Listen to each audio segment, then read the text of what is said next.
ஆண்டவராகிய இயேசு கிறிஸ்துவின் விலையேறப்பெற்ற பரிசுத்தமுள்ள நாமத்தில் அன்பின் வாழ்த்துக்கள். தேவ அன்பை பிரதிபலிக்கிற, அன்பை சார்ந்து கொள்கிற நல்ல நாட்களாய் இந்த நாட்கள் உங்களுக்கு மாறுவதாக கர்த்தர் உங்களை கட்டாயம் ஆசீர்வதிப்பார், சந்தேகமில்லை.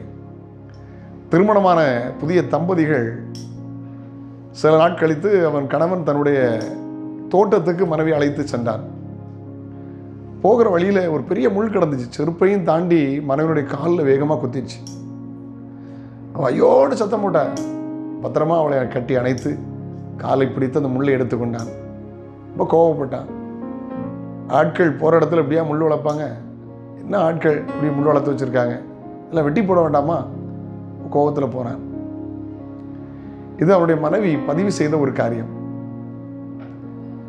பிள்ளைகள்லாம் பிறந்தார்கள், சந்தோஷமாய் வாழ்ந்தார்கள். 15 ஆண்டுகள் கழித்து மறுபடியும் பல நாள் தோட்டத்துக்கு போகிறது உண்டு. இது போல ஒரு சம்பவம் நடந்தது.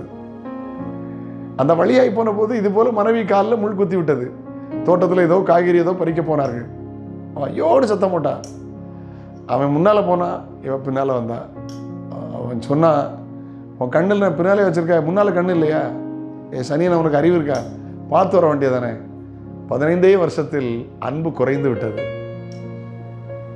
ஒரு காலத்தில் முள்ள வளர்த்தவங்க மேலே கோவப்பட்டார்.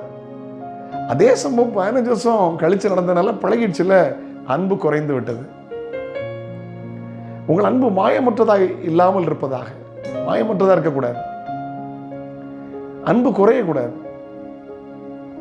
என் வேதம் அழகா தெளிவா சொல்லுது. கொலோசியர் 3ஆம் அதிகாரம் 19ஆம் வசனத்தில், புருஷர்களே மனைவிடத்தில் அன்பு கூறுங்கள், அவர்கள் மேல் கசந்து கொள்ளாதிருங்கள். பைபிள் சொல்றது ஒருவரில் ஒருவர் ஊக்கமான அன்புள்ளவர்களார்கள், deep love for one another. நான் புருஷனை மட்டும் சொல்லலை, மனைவிக்கு நான் சொல்றேன். ஒருத்தர் நல்ல அன்பு கூற பழகுங்கள், நேசிக்க பழகுங்கள். அன்பு குறையக்கூடாது. அன்பு சகலத்தின் தாங்கும், சகலத்தை சகிக்கும், சகலத்தை விசுவாசிக்கும், சகலத்துக்கு அன்பு. அன்பு ஒரு காலம் ஒழியாது. இந்த உலகத்தில் நிலைத்திருக்கிறவர்கள் 3: விசுவாச, நம்பிக்கை, அன்பு. அன்பே பெரியது. நந்தமி 3 பேர் இருக்காங்க. ஒருத்தர் மூத்தவர், ஒருத்தர் இருப்பார்ல, அது மாதிரி அன்பு தான் பெருசா.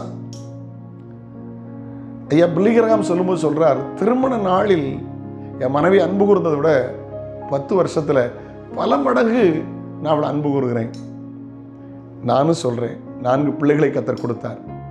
30 ஆண்டுகள் திருமண வாழ்க்கையில் கர்த்தர் கொண்டு வந்தார். நான் சொல்றேன், திருமணமான அன்று அன்பு கூர்ந்ததை பார்க்கலும் பல மடங்கு மனைவியை நேசிக்கிறேன். காரணம், கடந்து வந்த பாதைகளை திரும்பி பார்க்கிறேன். பிள்ளைகளை வளர்த்த விதம், என்னோடு தியாகம் சகித்த விதம், பாடுகளிலும் வியாதிகளிலும் உபத்திரவத்திலும் என்னோடு இருந்து சகலத்தையும் ஊழிய வெற்றிக்கும் குடும்ப வாழ்க்கையின் வெற்றிக்கு காரணம் ஆண்டவருக்கு பிற்பாடு ஆண்டவர் தந்த மனைவி. ஒரு நாளும் மறந்து விட இயலாது. அன்பு அதிகமாகுது, அன்பு குறையல. இதுதான் கிறிஸ்தவ வாழ்க்கை. ஆண்டவர் தந்த மனைவி ரொம்ப நேசிங்க, ஆண்டவர் தந்த கணவரை ரொம்ப நேசிங்க, அன்பு கூறுங்கள். காரணம், அன்பில்லாதவன் தேவனை அறியான், தேவன் அன்பாகவே இருக்கிறார். உலக மனுஷன் சொல்லுவாங்க அன்பே கடவுள். No, love is not God, God is love. அன்பல்ல தெய்வம், தேவன் அன்பா இருக்கிறார். கிறிஸ்துவின் அன்பை பிரதிபலிக்கிற நல்ல நாளாய் மாறுவதாக. ஆமென். நாளை உங்களை சந்திக்கிறேன். அதுவரை ஆண்டவருடைய கிருபை உங்களை தாங்கட்டும். ஜெபிக்கலாமா? பரலோக பிதாவே, பரிசுத்த பிள்ளையாக இயேசுவின் நாமத்தில் ஜெபிக்கிறோம். ஆண்டவரே, புருஷன் மனைவி, மனைவி புருஷனை கசந்து கோபப்பட்டது போதும்பா. தேவ அன்பை வெளிப்படுத்துகிற நல்ல வாழ்க்கை வாழ கிருபை தாரும். பெற்றோர் பிள்ளைகள் மேல், பிள்ளைகள் பெற்றோர் மேல், ஆண்டவரே ஸ்தோத்திரம். புருஷன் மனைவியின் மேல், மனைவி புருஷன் மேல் அன்பு கூறுகிறவர்களாய் மாற்றும். நன்மையும் கிருபையும் பிள்ளைகளை தொடரட்டும். இருதயத்தின் ஆழத்திலிருந்து பிள்ளைகளை ஆசீர்வதிக்கிறேன். எல்லா தேவைகளை சந்தியும். ஜெபத்துக்கு பதில் தாரும். கிருபை கொடுக்கட்டும். இயேசுவின் நாமத்தில் ஜெபங்களும் பிதாவே. ஆமென். ஆமென். God bless you. Have a nice day.